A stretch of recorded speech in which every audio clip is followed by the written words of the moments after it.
আমরা গণনা করি কুষ্টিয়া সরকারি কলেজকে। এখানে আজকে আন্তঃবিভাগ ফুটবল প্রতিযোগিতা 2026 এই অনুষ্ঠানে আমরা সম্মানিত সভাপতির দায়িত্ব পেয়েছি অত্র কলেজের সম্মানিত অধ্যক্ষ, হাজারো ছাত্রের উস্তাদ, বিশিষ্ট শিক্ষাবিদ প্রফেসর মোল্লা রুহুল আমিন স্যারকে। এখানে উপস্থিত আছেন অত্র কলেজের সম্মানিত উপাধ্যক্ষ, আমার শ্রদ্ধাভাজন ব্যক্তিত্ব জনাব প্রফেসর ডক্টর আব্দুল লতিফ। এখানে যেহেতু 22টা বিভাগ নিয়ে কলেজ চলছে, আমার মাথার তাজগুলো সব বসে আছে শিক্ষক এবং শিক্ষিকা মণ্ডলী। তাদের হায়াতে তাজ্জবা সিহাতে কল্লিয়া কামনা করছি। আপনারা জানেন বাংলাদেশে সরকার গঠন করার পর থেকেই মাননীয় প্রধানমন্ত্রী জনাব তারেক রহমান উনি খেলাধুলার প্রতি এবং মানুষের কর্মসংস্থানের প্রতি মনোযোগ আকর্ষণ করছেন বেশি। মানুষ ইসলাম যেটা চেয়েছে আমরা ওই আলোকেই তার কর্মসূচিগুলো বিশেষভাবে লক্ষ্য করেছি।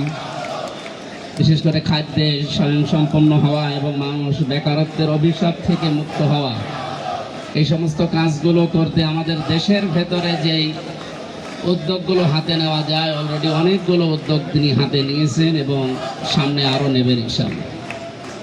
আমাদের বিরোধী দলীয় নেতা যিনি আছেন ডাক্তার শফিকুর রহমান, ওনার সবচাইতে বড় বিষয় এবার সংসদে উনি সরকারি এবং বেসরকারি দুইটা দলকে উদ্দেশ্য করে দেশবাসীকে আহ্বান জানিয়েছেন যে আমরা অন্তত শিক্ষা এবং স্বাস্থ্য এই দুইটা বিভাগে মন্ত্রণালয়ে আমরা বাজেট এবার বেশি করে দিতে চাই।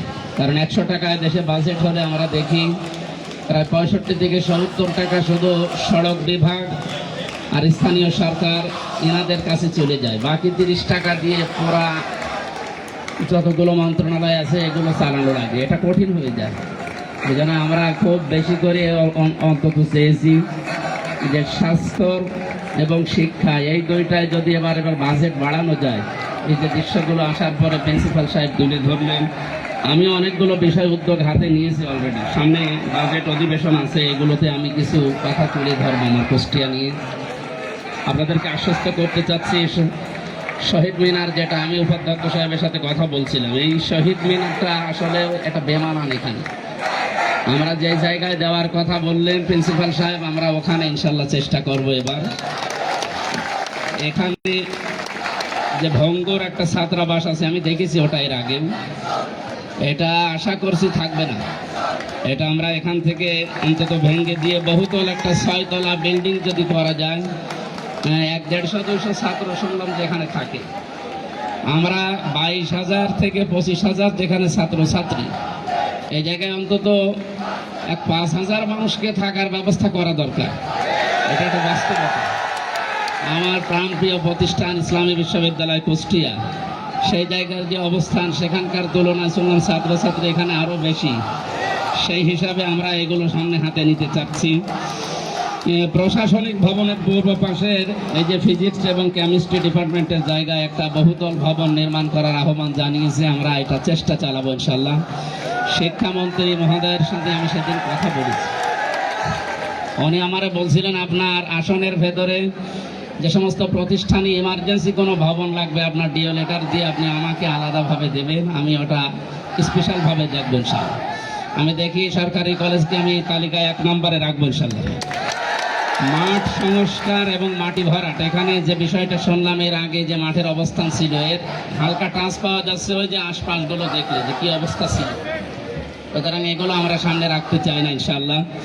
দ্রুত এর ব্যবস্থা আমি দেখি যারা প্রশাসনের দায়িত্বে আছে সরকারের বিভিন্ন মন্ত্রণালয়ে, আমি নিজে কথা বলবো এই কলেজের জন্য। আমার সহকারে যিনি আছেন এই যে মমিন বিশ্বাস, উনি এখানকার ছাত্র ছিলেন, ছাত্র নেতা।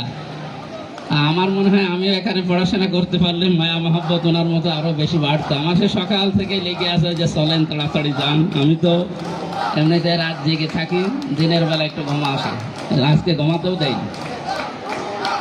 একাডেমিক ভবনগুলোর যে বিষয়গুলো, এই যে একটা ভবন একটু রং করা লাগছে, ভালো লাগছে দেখতে। বাকি বিভাগগুলো যদি আমার মনে হয় রং করা থাকতো, এটা দেখতে আরো ভালো লাগতো। তা দেখি একটা চেষ্টা চালাচ্ছি আমি টিওনোকে বলে একটা অতি দ্রুত একটা বরাদ্দ দিয়ে অন্তত ঈদের আগে যেহেতু একটা আনন্দ গণপ্রবেশ পরিবেশ আসবে এটা আমরা চেষ্টা চালাবো ইনশাআল্লাহ।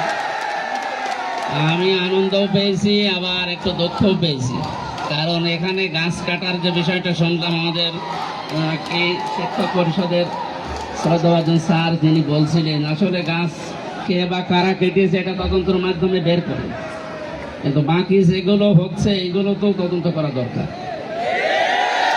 বাকি যারা যা করছেন আমি মনে করছেন লেবাস করে আছি, মনে করছেন হুজুর, আমি হুজুর না, আমি এগুলোর তালিকা নিয়ে যাবো আজকে, যে আপনাদের যা করা লাগে আমি তাই করবো। আমি ভুয়া কি আপনাকে আমি দেখাবো আজকে। আপনাদের সেই কয়েকজনের তালিকা আমার কাছে আছে অলরেডি, আমি সত্যের উপরে জানাবো। আমি পিএমকে আপনাদের সম্পর্কে জানাবো এই কয়েকজনের, যে এরা এই শিক্ষা ভবনটা নষ্ট করার জন্য পেছনে কারা আছে তাও জানি আমি তাদের নামও দেব নালিশ একেবারে উপরে। দেখে আপনারা কতদূর পারেন। আল্লাহ রাব্বুল আলামিন আমাদের সুস্থ শরীর এবং সুন্দর মন তৈরি করার জন্য যে সমস্ত কার্যকলাপগুলো দিয়েছেন তার ভেতরে ব্যায়াম একটা, এই খেলাধুলার মাধ্যমে ব্যায়ামটাই হবে আশা করছি। আপনারা থাকেন, কাজ করেন, আমরা আপনাদের সাথে আছি ইনশাআল্লাহ। সরকারি কলেজ কুষ্টিয়ার পরিচালক যারা আছেন এবং শিক্ষক শিক্ষিকা মণ্ডলী যারা আছেন সবাইকে আন্তরিকভাবে ধন্যবাদ জানিয়ে আজকের অনুষ্ঠান শুভ উদ্বোধন ঘোষণা করলাম। আসসালামু আলাইকুম। আন্তরিক ধন্যবাদ, কৃতজ্ঞতা জানাচ্ছি কুষ্টিয়া সরকারি কলেজের পক্ষ থেকে। আজকের মান্যবর প্রধান অতিথি কুষ্টিয়া